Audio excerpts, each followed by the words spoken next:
bonjour et bienvenue pour ce nouveau tutoriel sur Cinema 4D. Alors aujourd'hui on va modéliser, on va faire un petit peu de test de Sketch and Toon et on va voir un style graphique assez connu maintenant, le low poly. En fait, il n'y a pas très longtemps, j'ai regardé, enfin au moment où j'enregistre cette vidéo, ça faisait il n'y a pas très longtemps, j'ai regardé une vidéo d'MHS Tuts, une des chaînes partenaires. Alors je vais essayer de vous montrer ça. Donc c'est là, celle-là. Tuto débutant FR, modélisation animaux low poly. C'est la troisième partie en fait d'une série de tutoriels sur le low poly. Alors je sais pas s'ils vont en faire plus que 3 ou si c'est la dernière de la liste, parce que je crois qu'un peu tout a été dit, enfin je sais pas. D'ailleurs je vais vous montrer ça. Tac, MSS Tuts, vidéo. Donc voilà, il y a cette vidéo là, celle que j'ai vue il n'y a pas très longtemps et qui me donne envie de faire ce tutoriel. Cette vidéo là avec un personnage en low poly, et puis il y en a une beaucoup plus bas, là c'est la tuto débutant CKDFR, modélisation low poly facile, partie 1 si je me trompe pas. Le low poly c'est un style que je conseille à tous les débutants sur Cinema 4D, surtout si vous avez en fait peu de patience. C'est-à-dire si vous voulez voir tout de suite du résultat. Si vous êtes impatient de voir ce que vous pouvez faire avec Cinema 4D, le low poly c'est fait pour vous, parce que très vite vous allez voir des résultats. C'est-à-dire que c'est quelque chose de très basique, très simple à modéliser. Généralement on fait des formes assez simples, on les assemble et puis on obtient des choses plus ou moins compliquées. Et le fait que ce soit imparfait, que ce soit pas lissé, etc., ça constitue un style à lui tout seul. Et donc, à la base, le low poly, c'est pas un style. À la base, le low poly, c'est l'inverse du high poly, c'est-à-dire low poly, peu de détails, peu de polygones, et high poly, beaucoup de polygones, beaucoup de détails. Généralement, le low poly est plutôt utilisé pour les jeux vidéo parce que moins il y a de polygones, plus le moteur de rendu 3D a de la facilité en fait à gérer les choses, à gérer les modèles 3D, etc. Alors que s'il y a beaucoup de polygones, il faut des ordinateurs plus puissants, des moteurs plus performants, plus optimisés pour pouvoir gérer tout ça. Donc généralement, dans les jeux vidéo, on va plutôt utiliser des modèles low poly sur lesquels on va mettre des textures qui vont compenser le manque des détails. Ces textures sont créées sur des modèles haut poly, high poly, donc avec beaucoup de détails. On fait donc un modèle avec beaucoup de détails, on fait une belle texture et tout. On exporte cette texture de manière à pouvoir ensuite la plaquer sur un modèle beaucoup plus basique, beaucoup plus simplifié, et qui va utiliser donc cette texture pour compenser le manque de détails. Et donc c'est devenu avec le temps un style à lui tout seul. Et ici donc MHS Tuts, je vous redonnerai le lien dans la description. De toute façon les 3 liens de partenaires y sont, mais je vous donnerai le lien vers ces vidéos.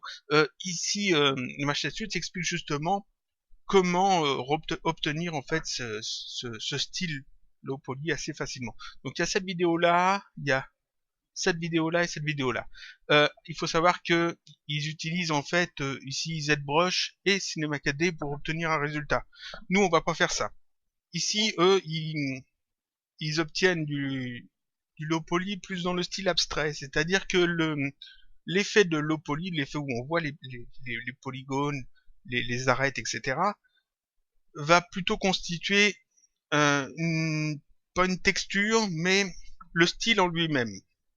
Alors que nous, ici, on va plutôt voir à faire en fait un modèle simplifié, et on va pas cacher le maillage, on va justement rendre le maillage visible pour que ça soit le style en fait du low poly, mais on va pas aller trop dans l'abstrait, on va aller plus dans le côté enfantin, je vais dire. Donc on va faire un mouton, parce que dans cette vidéo là il fait un lapin, il y a des moutons, il y a un petit décor assez bucolique avec le lapin qui a l'air d'être un psychopathe. Et les moutons, je trouve que bon, ils sont très abstraits, je les trouve pas super bien réussis. Donc j'avais envie de refaire un mouton, ça m'avait tenté de refaire un mouton en low poly. Bon, forcément c'est pas le même style, hein, c'est pas exactement le même style. Eux ils sont bien là, je précise bien, ils sont bien dans l'abstrait. Moi je vais être plutôt dans le côté plutôt joué. Donc et vous verrez que c'est très simple à faire, hein. Autant leur version que ma version, c'est tout aussi simple, donc il n'y a pas de problème.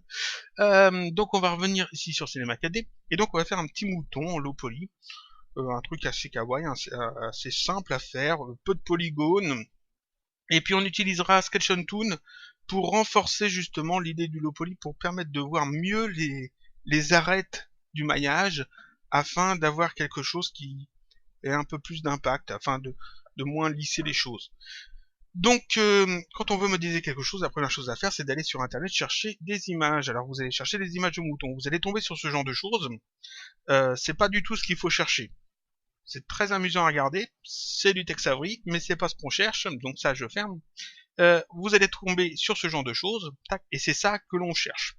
Ici, on a une bonne idée de ce que l'on va devoir faire. C'est-à-dire, en fait, ici, des pattes noires, une tête noire, et puis tout le reste, c'est de la fourrure blanche. Donc en gros, ça symbolise un peu l'image du mouton. Le fait que ça soit du blanc et du noir, c'est très intéressant parce que ce sont deux couleurs qui ont un fort contraste, c'est-à-dire ce sont deux couleurs opposées, le blanc et le noir. Ce sont des couleurs qui sont assez classes généralement. Le noir évoque plutôt quelque chose d'assez classe, d'assez classieux. Généralement, c'est quand on va sur un site internet et que tout est en noir avec juste un petit texte en blanc, tout de suite on a une sorte d'idée de quelque chose qui est classe, tout bêtement. Et le blanc, ça évoque plutôt la pureté, donc c'est quelque chose qui va nous permettre de faire ressortir aussi cet effet du reste de la scène. Ça sort tout de suite du lot. Ici, le fait qu'il soit en blanc et en noir sur un fond vert, il ressort bien, ce mouton. Et donc, ces couleurs sont intéressantes parce que justement, elles vont permettre de bien ressortir dans l'image. Mais on veut pas le faire en réaliste comme ça, on veut du low poly. Donc on va plutôt chercher des images un peu plus jouées et on tombe là-dessus. Et ça, c'est à peu près ce qu'on va faire. À peu près, parce que c'est pas tout à fait ça. Je vais pas mettre de laine sur le haut de la tête. On va faire quelque chose d'assez simple. On va faire en sorte que le maillage se voie. Ici, ça fait trop joué. Ça fait pas low poly. Même si on voit quand même que c'est des formes assez carrées, mais ça donne une bonne idée de ce qu'on va faire. C'est-à-dire qu'ici, on a bien du blanc et du noir, et puis ça ressort bien sur le fond. Donc c'est plutôt ce genre de choses qu'on va faire. Donc ça je ferme, on est dans Cinema 4D. Et comment on va pouvoir faire ce mouton simplement? Alors en fait c'est tout bête. Le low poly, le style low poly, est très simple à faire dans Cinema 4D, dans n'importe quel logiciel de 3D. En fait, dans les logiciels de 3D, il y a ce qu'on appelle un lissage de Phong.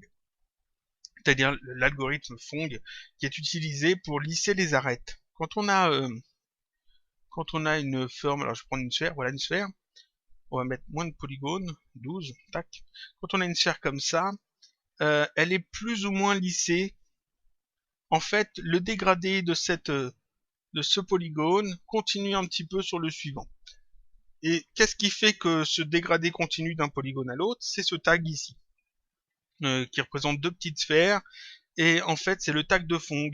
Il y a un lissage qui est ajouté en fait sur l'objet.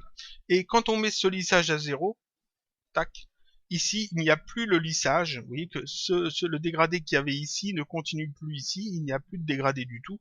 Alors que si je le augmente, on voit que le dégradé se refait d'un polygone à l'autre. Donc en fait, en jouant avec ce lissage, on peut justement faire ressortir ou pas les arêtes d'un objet. Et en retirant complètement ce tag de lissage, on retire tout le lissage, donc on voit très bien les arêtes, et ici on a un effet un petit peu low poly. Forcément, il faut que je décoche, sphère parfaite, voilà. Ici on a un effet low poly. C'est ce que l'on cherche, c'est parfait.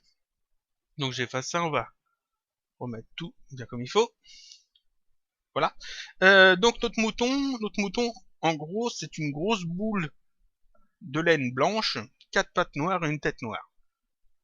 Quelque chose d'assez basique. On va commencer par le corps. Alors c'est une grosse boule, donc on va partir d'une sphère. Comme c'est du low poly, comme on va justement travailler sur le maillage des polygones, il faut quand même que le maillage soit assez beau, mais on veut pas trop leur donner, parce qu'il faut quand même qu'il y ait un certain fouillis dedans. Donc ici, je veux pas garder des cadrangles. Les cadrangles, c'est très bien dans Cinema 4D, c'est très bien dans tous les logiciels de 3D, mais ici, si je garde des cadrangles, ça va me poser problème.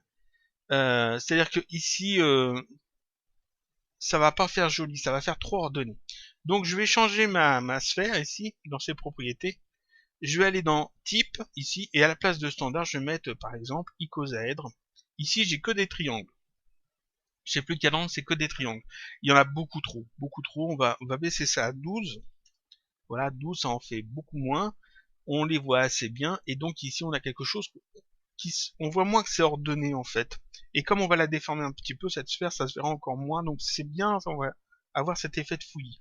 Donc cette sphère, je la sélectionne, je la rends éditable avec la touche C ou cette icône, et je vais simplement l'allonger un petit peu sur l'axe Z. Donc je vais prendre ici l'outil de mise à l'échelle, et puis ici sur la petite poignée bleue, je vais cliquer et allonger un petit peu comme ça. Pas de beaucoup, hein, juste un petit peu, histoire de dire que c'est pas un truc trop rond, c'est plutôt allongé. C'est le corps en fait du mouton. Donc voilà, je vais aussi peut-être un peu la déplacer un petit peu plus haut. Voilà, comme ça, c'est parfait. Je regarde, oui c'est bien, c'est bien. Donc là en fait on a le corps du mouton. Il sera en blanc.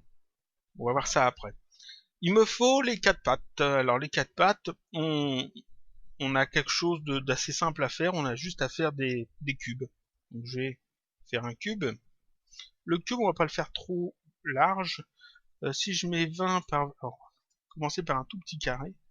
On va augmenter ça progressivement. On va dire 40 et par Z 40. Voilà. Et puis on va augmenter la hauteur de ce cube. On va le mettre au niveau du sol. J'utilise le drop to floor, mais on n'est pas obligé. Donc voilà, on va monter un petit peu la sphère. Je vais afficher aussi le ombrage de gouraud plus ligne afin que vous puissiez voir le maillage même quand l'élément n'est pas sélectionné. C'est plus pratique pour le tutoriel.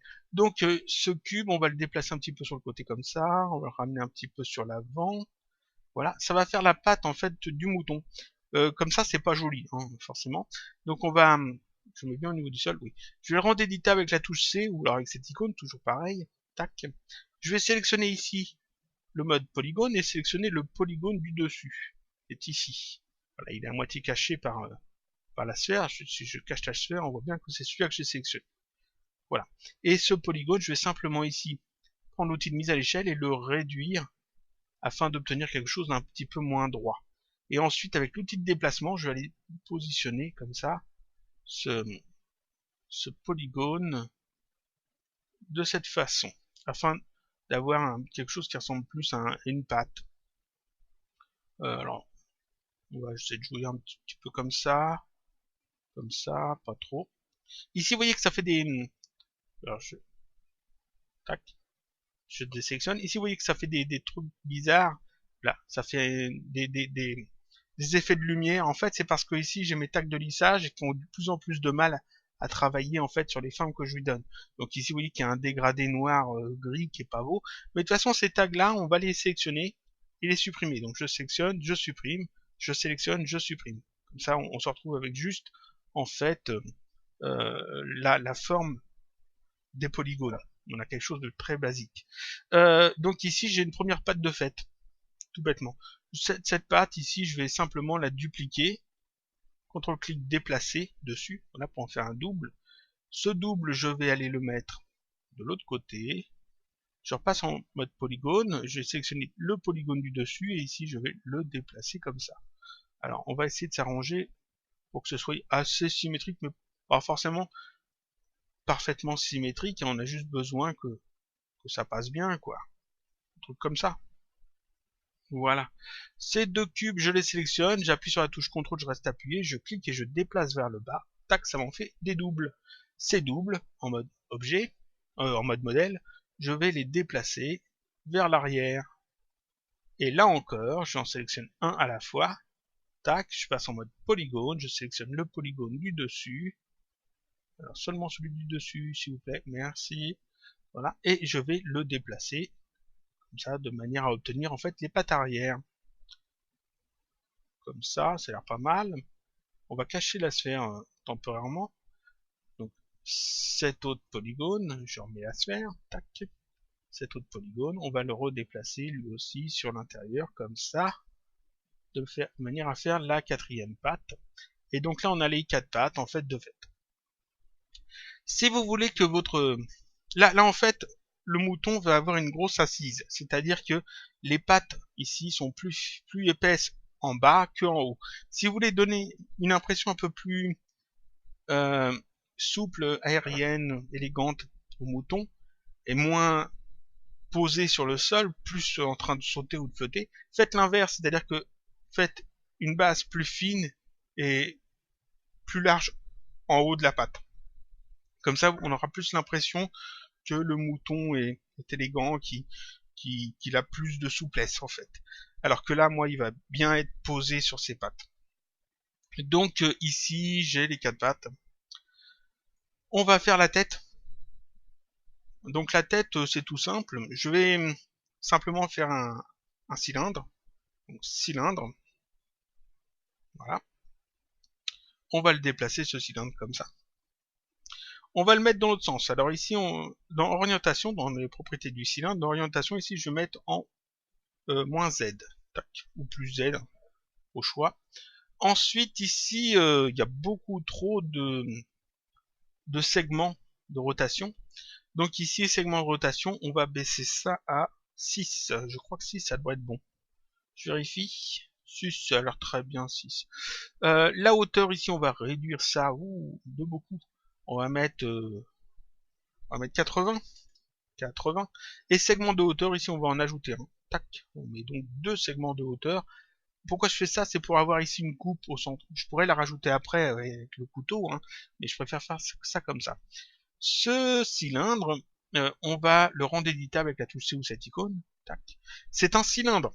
Et je rappelle que, j'ai déjà dit plusieurs fois, les cylindres ont des couvercles.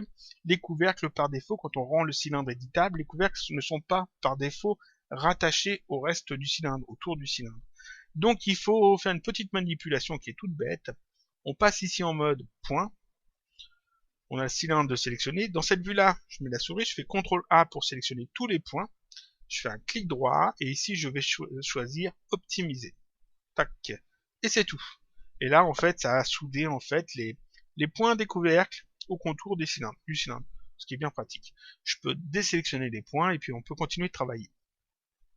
Qu'est-ce que j'ai besoin de faire? Ici je vais passer en mode polygone et je vais non, d'abord en mode modèle et je vais aller positionner avec l'outil de déplacement ce cylindre au bon endroit. Alors je vais le reculer un peu, l'abaisser un peu. On va le mettre à peu près comme ça. Peut-être sera à peu près là. Ouais, ça a l'air pas mal ça. Je vais passer donc en mode polygone. Je prends l'outil de sélection. Et je vais en fait sélectionner ces polygones là.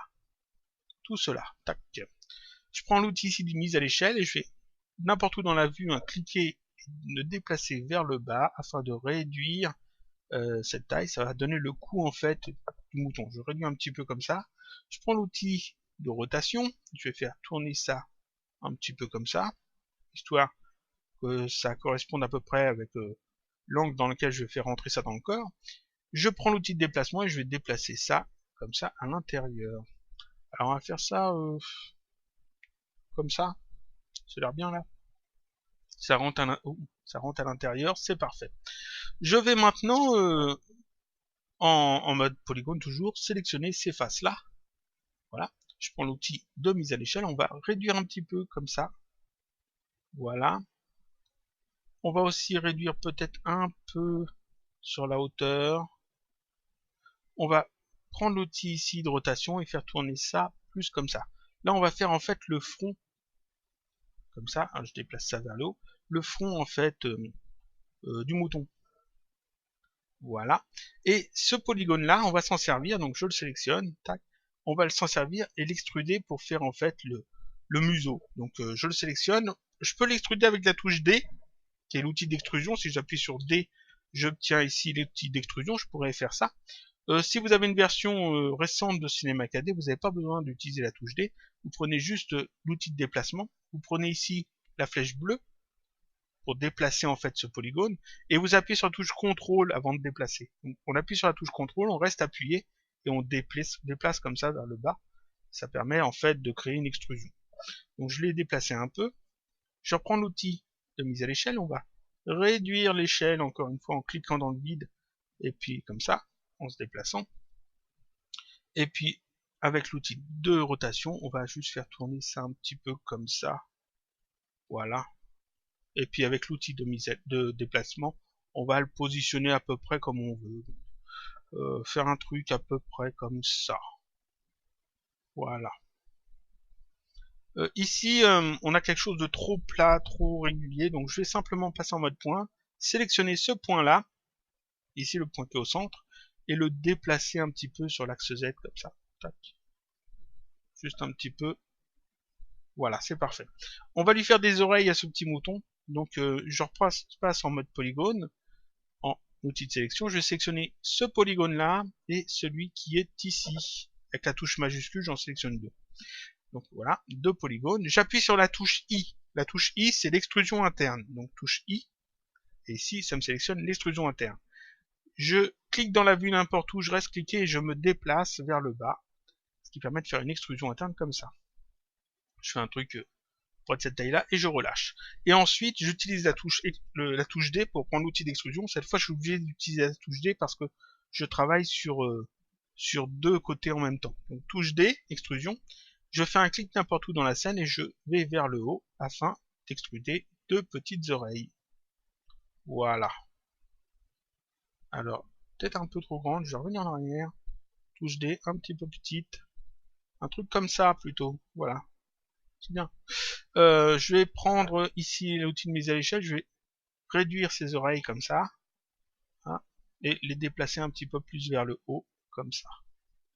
Et puis après, les déplacer seulement sur l'axe X, l'axe rouge, ici, comme ça, avec l'outil de mise à l'échelle. On essaye en fait de les arranger un petit peu comme on veut. Voilà, ça a l'air pas mal là. Ça a l'air pas mal du tout. Ce qu'on peut faire aussi, c'est prendre le mode point et puis déplacer ces points-là. Alors, outil de sélection, je sélectionne ces deux points-là et je vais juste les déplacer un petit peu vers l'avant comme ça, puis un petit peu comme ça. Essayer d'arranger un petit peu les choses. On peut retravailler toutes les formes de toute façon comme on veut. Là, comme ça, un petit peu plus vers le haut, un petit peu plus par là, comme ça. Voilà. Et ici, pareil, on retrouve en fait les mauvais dégradés qui sont dus ici au tag de lissage. Donc on sélectionne le tag de lissage et on fait supprime pour les retirer. Donc on se retrouve avec en fait une tête en low poly, comme ça, caractéristique du style low poly. On peut peut-être aussi en mode modèle remettre un petit peu plus la tête comme ça, plus vers l'intérieur. Ce que ça donne, ouais, c'est pas mal, c'est pas mal. On a un petit mouton en low poly fait rapidement. Vous voyez que ici on n'a pas fait grand chose. Non, il fallait laisser coucher. On n'a pas fait grand chose. Et puis on a un petit mouton en low poly. Ce que l'on va faire maintenant, c'est qu'on va lui donner un petit peu plus de couleur. Alors on peut aussi peut-être retoucher un petit peu. Est-ce que je fais le museau un peu plus fin, plus vers l'avant peut-être. J'ai bien envie. On va voir ce que ça donne. Ce que l'on peut faire aussi, c'est casser un petit peu la régularité du maillage, mais pas trop, parce que je veux pas retomber dans l'abstrait comme dans MHS Tuts. On fait pas le même style de low poly. Je veux comme garder l'idée du maillage. Ici, on a quand même le maillage qui va ressortir. Donc, ce que je vais faire, c'est que je vais juste utiliser un effecteur déformation en déformation, un effecteur randomisation en déformation. Donc, ce que je vais faire, on va renommer tout ça peut-être, parce que sinon on va s'y perdre. Ça c'est la tête, ça c'est le corps, et ça c'est les pattes. Alors, pattes, tac, tant pis, c'est pas grave. Hop, comme ça. Et donc, un petit instant. Voilà, parce que je dis c'est pas grave, mais non, faut quand même éviter de faire trop de fautes. Plus je lis les commentaires sur la chaîne, plus j'ai tendance à faire des fautes, alors que j'avais un français plutôt bon avant. Bon, voilà. Donc là, les pattes, je vais peut-être les regrouper. Je les sélectionne et je fais Alternate G. La tête, le neutre qui va être les pattes, donc. pattes. Tout ça, je sélectionne CTRL Alternate G pour mettre ça dans un neutre, et ça je vais l'appeler mouton. Mouton. Voilà, on va peut-être faire chose comme ça. Donc là, je peux déplacer le mouton lui-même. Ici, j'ai la tête, j'ai le corps et j'ai ses pattes. Donc, je disais, on va utiliser un effecteur en mode déformation. Donc, on va dans Homograph, ici, dans Effecteur. Je vais prendre l'effecteur randomisation. Et je l'ajoute ici. Par défaut, l'effecteur randomisation ajoute du hasard, en fait, dans les éléments Homograph. Je vous ai montré déjà à plusieurs reprises qu'on pouvait utiliser les effecteurs de Homograph en tant que déformateurs au même titre que tous ces éléments-là. Voilà. De même que tous ces éléments-là, on pourrait les utiliser comme effecteurs avec un petit peu d'astuce, trop fort rien. Donc ici, l'effecteur randomisation, on va le transformer en déformateur. Pour ça, on va ici dans l'onglet déformateur. Et ici, dans déformation, à la place de désactiver, on choisit ce que l'on veut déformer.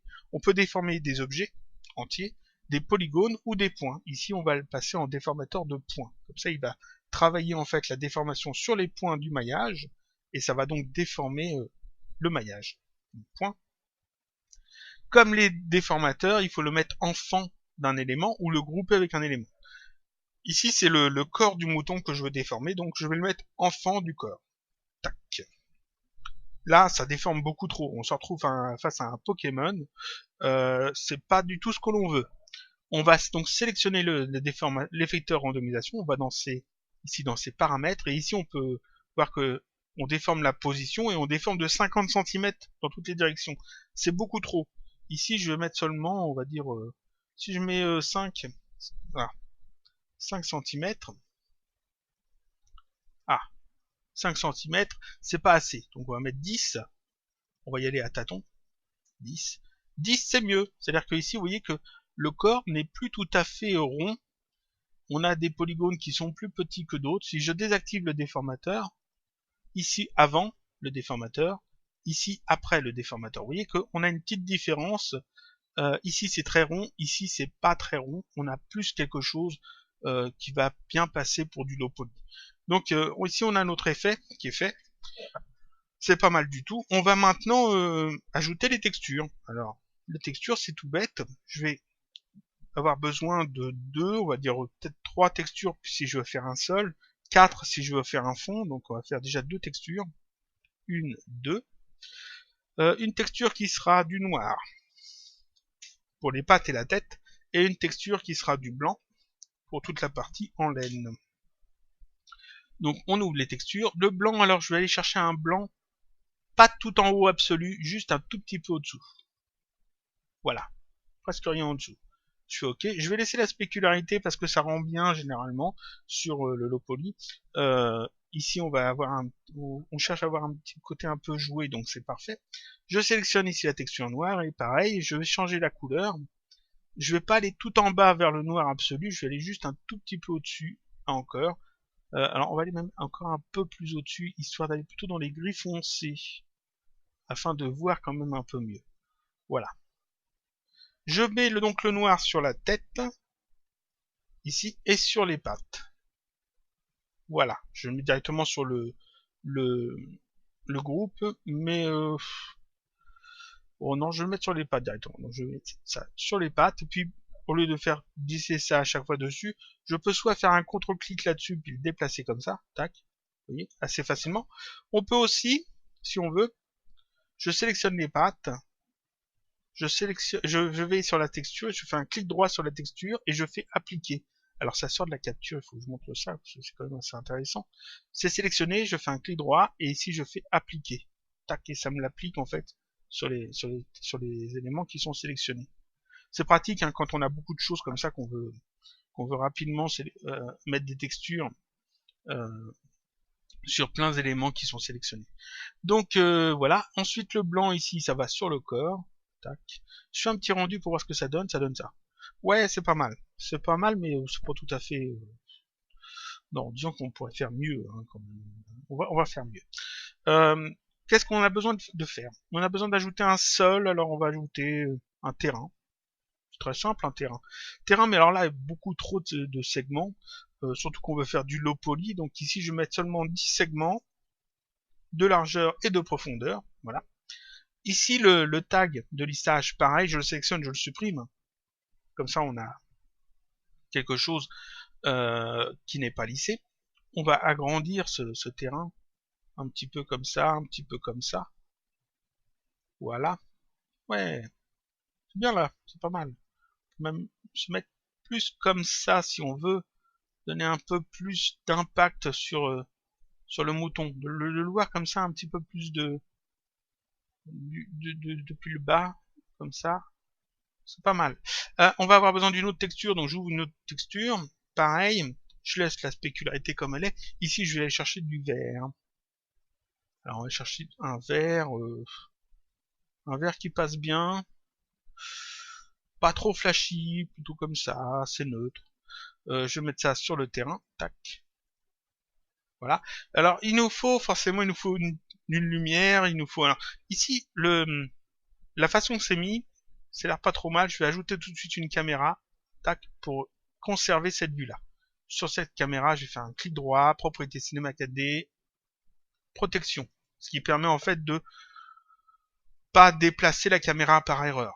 Donc je peux me déplacer n'importe où dans la scène, et quand je veux revenir sur la vue que j'avais vue, que j'aimais bien, je clique là-dessus, tac, ça me remet sur cette vue-là. Et si je décoche ici, je repars en fait sur une vue plus libre.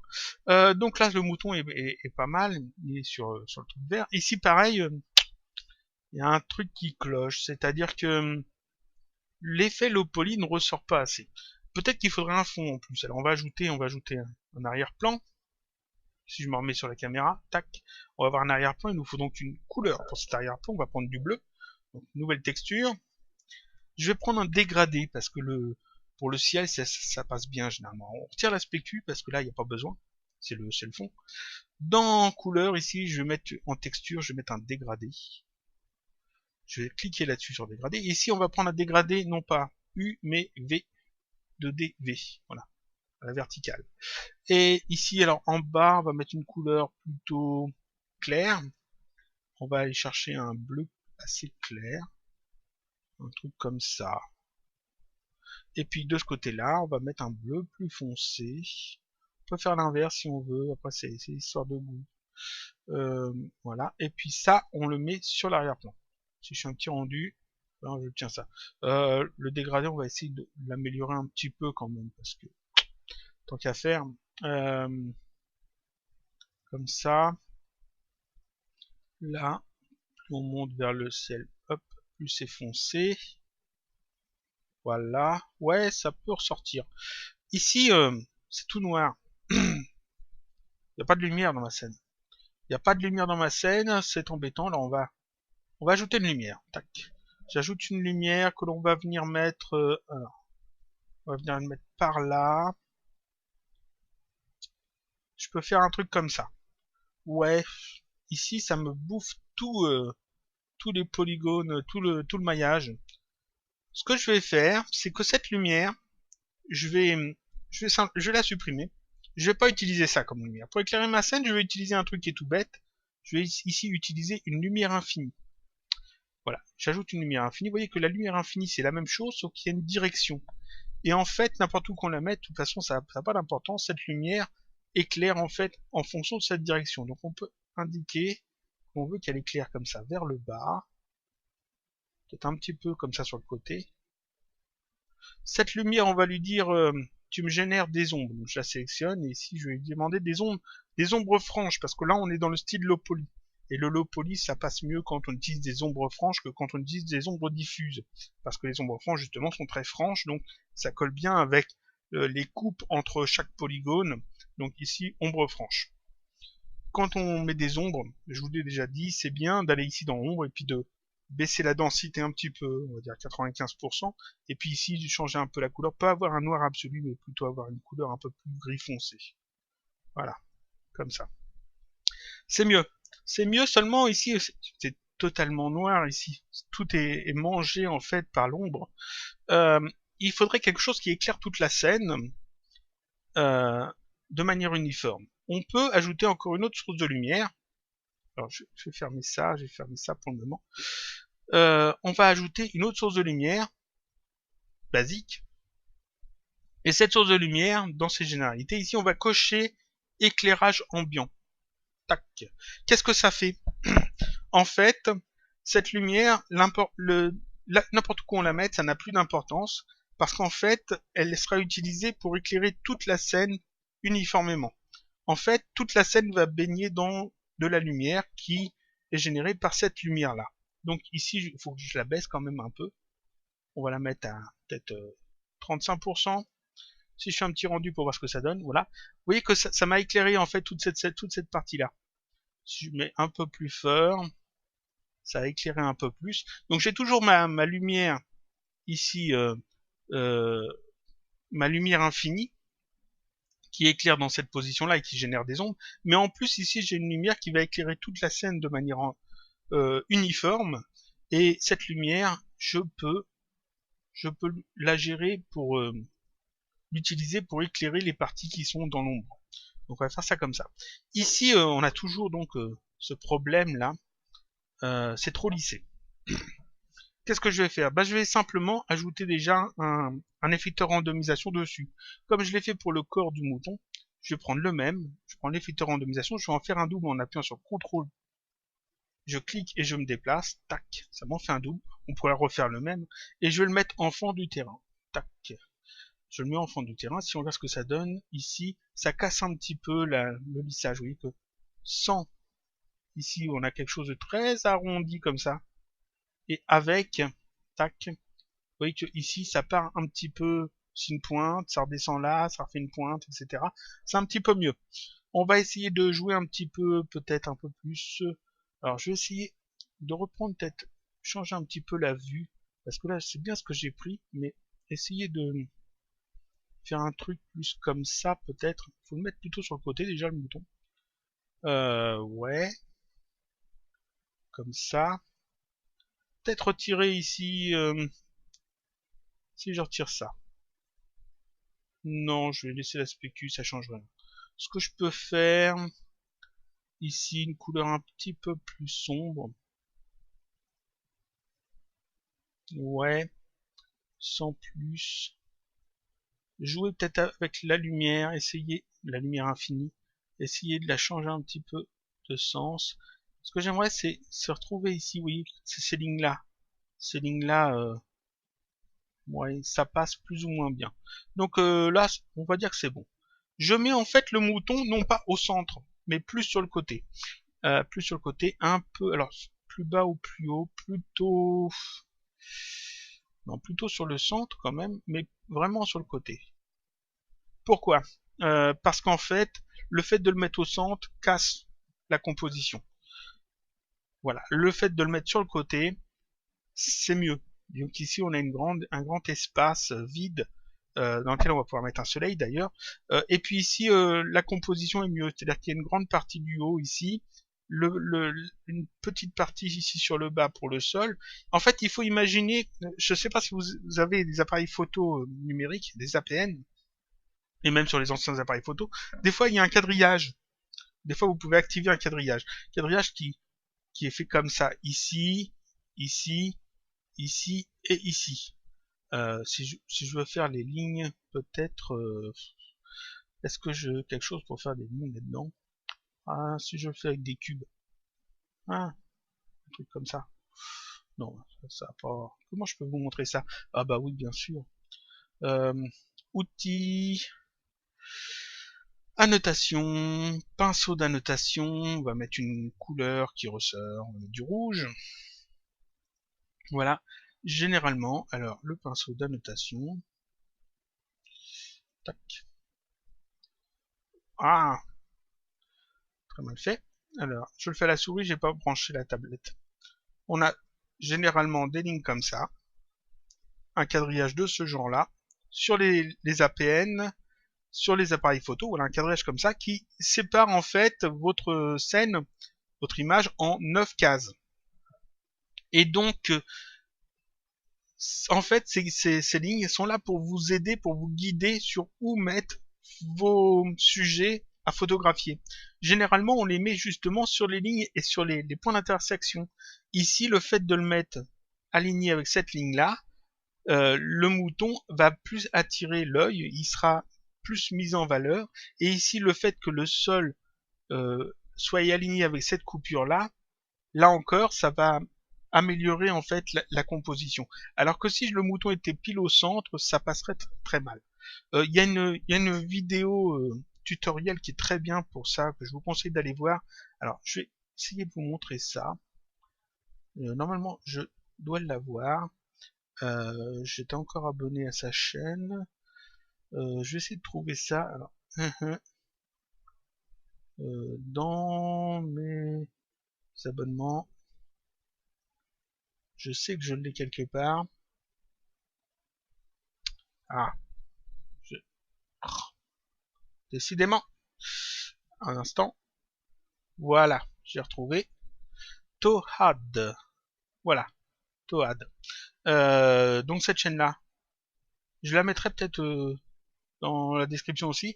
C'est cette vidéo-là, Super Pictures Land épisode 1, la composition d'une image, et celle-là, Super Pictures Land épisode 2, le cadrage. Ces deux vidéos-là, et qui n'a pas fait beaucoup, hein, puis ça date d'il y a 2 ans. C'est dommage parce qu'il aurait dû en faire plus. Ces deux vidéos-là, je vous conseille absolument de les voir. Pour la composition, vous voyez que c'est assez court, hein, ça met moins de 10 minutes, donc vous avez moins de 20 minutes à regarder les deux. Et ça, c'est des choses qu'il faut absolument savoir pour faire de la composition. Donc quand vous faites une image ou même une scène animée dans Cinema 4D, le fait d'avoir vu ces deux vidéos-là avant va vous éviter de faire des bêtises de débutants quand vous faites vos compositions. Donc ça, je mets ça de côté. Je vous donnerai le lien, il n'y a pas de problème. Je vous mettrai le lien dans la description et puis sur le blog. Donc ici, on a bien positionné le mouton. On va rajouter un soleil. Alors comment je peux ajouter un soleil? Bah, je mets une lumière. Voilà, on va la déplacer, cette lumière.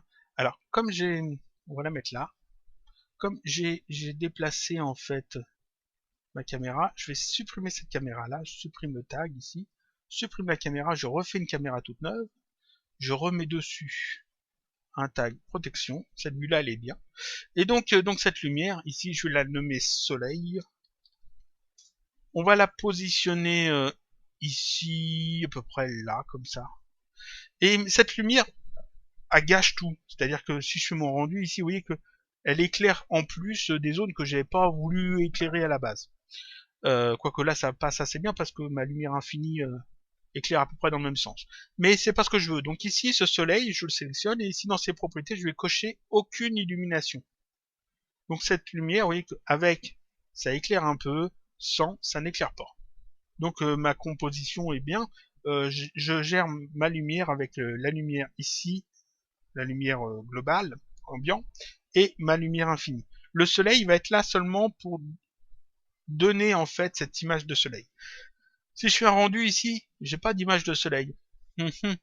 Comment je vais faire donc pour avoir une image de soleil? Je clique donc sur ces propriétés ici. Et là, je vais simplement mettre dans lumière visible, je vais mettre une volumétrique. Voilà, et j'obtiens comme ça une volumétrique. Si je fais un petit rendu, j'ai un joli soleil. Alors, on va changer sa couleur. Donc ici, soleil, on va mettre ici. La couleur, on va mettre du jaune. Un jaune bien vif. Et puis on va mettre ça un petit peu plus gros voilà, comme ça. Tac, on a un joli soleil jaune. J'ai peut-être vu un peu gros.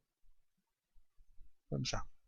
Si vous voulez, vous pouvez aussi aller ici dans lentilles et ici ajouter un effet de lueur. Hein. J'ai déjà montré ça. On peut en sélectionner et on peut aller les modifier. J'ai fait des tutoriels là-dessus. Hein. Alors par exemple, si je veux faire ce genre de choses, on va regarder. Qu'est-ce que j'ai à disposition? De tout fait, déjà tout fait. J'ai tout ce genre de choses, mais trop fort ici. Mais par contre ici, on peut aller modifier, cliquer sur modifier et changer donc les éléments, les couleurs, etc.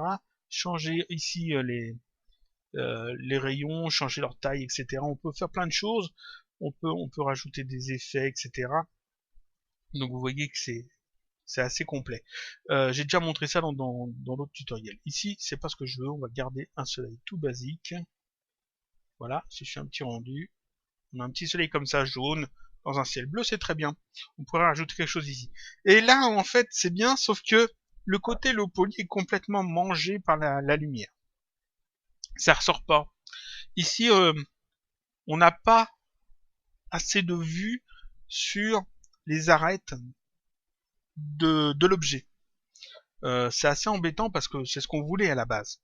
Donc ce que je vais faire, c'est que je vais utiliser un truc tout bête, je vais utiliser Sketch and Toon pour renforcer donc le tracé des arêtes. Donc je vais ici dans les matières ajouter, ici je vais faire créer, matière, matériaux, esquisse. Ça m'ajoute ici un matériau Sketch and Toon. On met ça en bas, Sketch and Toon. Quand on ajoute un matériau Sketch and Toon, Cinema 4D active aussitôt les effets Sketch and Toon dans les rendus. Donc ici dans les rendus, j'ai Sketch and Toon qui est ajouté là et qui est coché. Alors l'effet de lentille aussi parce que je vous ai montré les effets de lentille, mais normalement il n'y a pas besoin. Donc Sketch and Toon il est ajouté et il est coché, c'est très bien. Sauf que ici dans ses propriétés, il faut changer des choses. D'abord généralité, on laisse avancer. Si vous ne savez pas sur avancé, je vous conseille de mettre sur avancé, c'est pour avoir toutes les options. Si vous avez simple ou intermédiaire, vous n'aurez pas tout. Donc il faut mettre avancé, c'est mieux. Ensuite dans ligne, ici je décoche ça, ça, ça. Parce qu'en fait, si je le décoche pas, je vous montre. Je le décoche pas, je fais le rendu. J'ai un rendu Sketch and Toon tout moche. C'est pas ce qu'on veut. Donc ça va pas. Donc ici, on décoche tout ça. Ici, masquage des lignes basé sur le projet. Comme ça, si on revient en arrière après, de toute façon, ça sera fait, ça sera une erreur de moins. Ensuite, ici, ligne visible, matériaux par défaut. Ici, je fais effacer. On veut rien. Le rendu ici, je vais mettre tout de suite au mieux. Alors, pour vos tests, faites plutôt normal. Mais là, je vais directement sur au mieux. Dans ombrage ici, le fond, on veut pas que Cinema 4D, que Sketch and Toon s'occupe de notre fond, donc on fait désactiver. Et ici, objet, on veut pas qu'il s'occupe des ombres des objets, on fait désactiver. Et puis voilà. Et donc là, si je fais mon rendu, j'ai un rendu normal. On va maintenant ouvrir notre matériau Sketch and Toon. Voilà. J'ai déjà fait des tutoriels sur Sketch and Toon, j'en ai fait plusieurs. Je vous conseille d'aller les voir, histoire de savoir ce qu'on fait. Mais ce qu'on va faire là maintenant, c'est assez basique. On ouvre notre matériau Sketch and Toon, on va choisir la couleur du matériau. Donc on va ici dans couleur, et on va choisir une couleur. Pour la partie en laine, ici je vais choisir une couleur noire, donc je laisse du noir, c'est très bien. Dans épaisseur, 2 c'est trop. Je vais mettre 1, tac, un seul, un d'épaisseur. Et puis ensuite ici, ce matériau, qui est donc des lignes noires, vu qu'on a choisi la couleur noire, je vais le mettre en fait sur le corps ici du mouton, en plus de la texture de la texture blanche. Donc je l'ajoute ici, tac, ça me l'ajoute ici. Si je fais un petit rendu, voilà ce que j'obtiens. Vous voyez que ça m'a tracé en fait les lignes que je voyais plus. Ici, vous voyez qu'il y a des lignes qui sont pas tracées. Pourquoi? Parce que ici, dans les propriétés de ce tag, de Sketch and Toon, ici, qu'est-ce qui est coché? Il y a coché les plis, les faux plis, les bordures. Moi, ce que je veux, c'est qu'il me trace les arêtes. Donc ici, je vais simplement cocher arête en plus. En fait, je pourrais décocher le reste et laisser que arête, hein, ça marcherait. Donc je fais ça, et là, vous voyez que ça me trace effectivement les arêtes. Vous remarquez que les lignes sont quand même assez épaisses. J'ai mis 1 et c'est quand même assez épais. On va voir ça après. Pareil pour la tête et les pattes, il faut que ça ressorte aussi. Pareil pour le sol. Alors pour le sol, on va peut-être aussi utiliser cette texture-là. Est-ce qu'on fait les lignes du sol en noir ou est-ce qu'on les fait en blanc? On va les faire en noir. Donc cette texture-là, je vais aussi la mettre sur le terrain. Tac. Voyons ce que ça donne. C'est pas terrible. Ah oui, il faut que je coche ici. Arrête. Est-ce que c'est bien? C'est pas terrible. C'est pas terrible, mais ça passe. Je vais décocher pli, faux pli, bordure. Pour pas avoir les traits que je veux pas. Donc là, c'est bien. Ouais. Ça passe, sans plus, mais ça passe. Faudrait peut-être que je bouge un petit peu le terrain, en fait. Un petit peu plus comme ça. J'ai l'impression que ça passerait mieux. Non, le mouton, là, il est plus dessus. C'était peut-être mieux avant, alors. Il faut réadapter un petit peu au fur et à mesure. Le terrain un tout petit peu plus haut. Le mouton un peu plus bas, c'est au choix. Ça passe mieux là.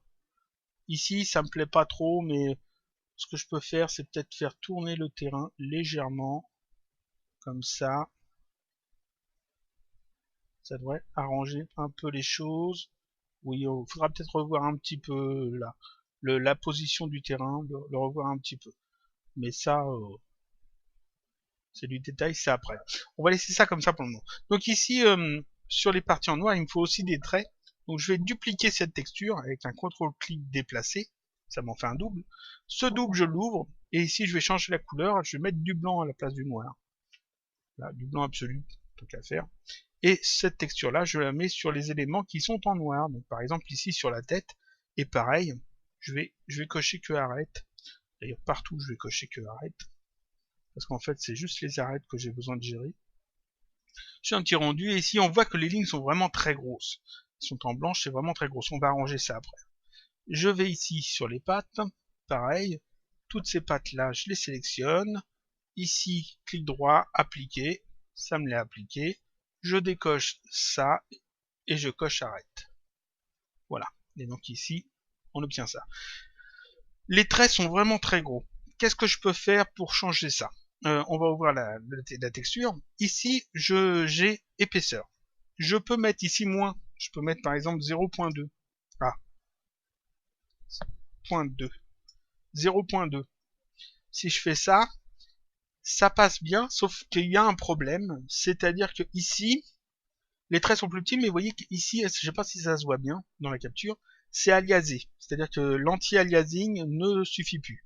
Donc à la place de faire ça, je vais laisser 1 ici, et je vais plutôt aller ici dans opacité, et je vais baisser l'opacité des traits.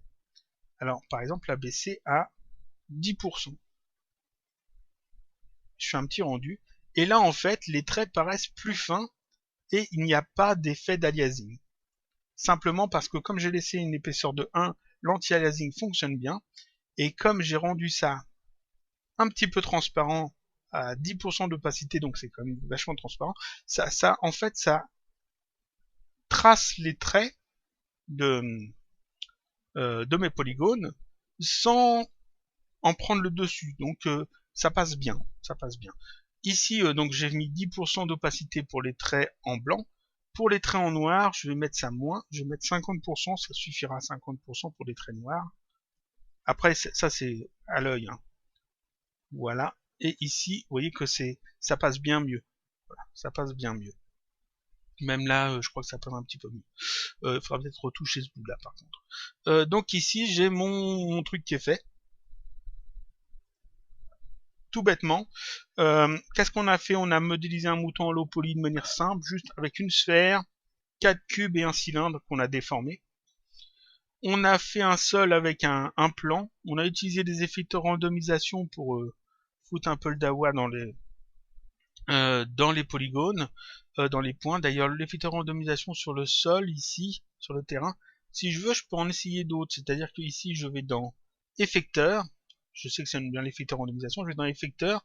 Et ici, là, ici, source 1, 2, 3, 4, 5. Si je change cette valeur-là, ça va me changer en fait la façon dont la déformation est faite. Si je mets par exemple un peu plus, tac, vous voyez que la déformation change en fait.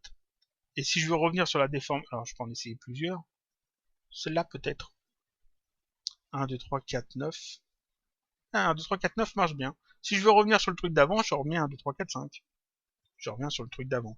Vous voyez que ici, en changeant cette valeur-là, je change en fait la façon dont le maillage est déformé. Et donc j'ai des résultats différents. Celui-là est pas mal aussi. Celui-là, ça passe plutôt bien. Ici, ça monte bien, ça cache bien les pattes. 1, 2, 3, 4, 2. Donc on va garder celui-là. Ici, j'ai mes lumières. On va peut-être booster un peu la lumière infinie. Ici, on peut peut-être la booster un peu. 110, voir ce que ça donne. Ici, avoir un peu plus de lumière sur le côté, peut-être. Ouais, ça passe, ça passe, ça passe. On peut la booster peut-être encore plus. Alors, si je mets carrément 200, c'est beaucoup trop, mais voyons ce que ça donne. Ça fera peut-être plus... ouais, ça mange trop ici. Donc 100... Allez, 120, on va essayer que 120. 120, ici on va encore un petit peu... 110 c'était bien, 110 c'était bien. Ici on voit bien les traits quand même. Oui, ça passe bien. Ici ça passe bien aussi. Et donc là c'est parfait. Cette scène là je la mettrai sur le blog. Ça on arrive à la fin du tutoriel. Cette scène là je vais donc l'enregistrer, la mettre sur le blog. Je vous mettrai aussi le lien vers les 3 vidéos de MHS Tuts. Je vous mettrai aussi le lien vers la chaîne pour les conseils sur comment sur la composition. Et puis je vous conseille aussi, alors montrer ça, tac. Je rappelle, si j'arrive à retrouver le truc qu'il faut, là, tac, tac, tac. Je vous conseille, encore une fois, comme je l'ai déjà dit, d'aller vous abonner.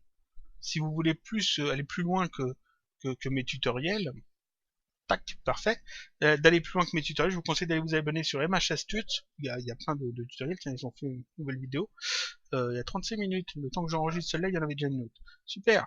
D'aller donc sur MHS Tuts, sur MS Design, voilà, il y a des tutoriels aussi. Et puis sur Little Guy Design pour plus pour After Effects, ici pour Cinema 4D After Effects et quelques autres choses. Et ici, pareil, Cinema 4D, After Effects, ZBrush aussi, chose que je fais pas. Et puis d'aller voir donc ces vidéos sur le low poly que j'ai déjà trouvé assez intéressantes.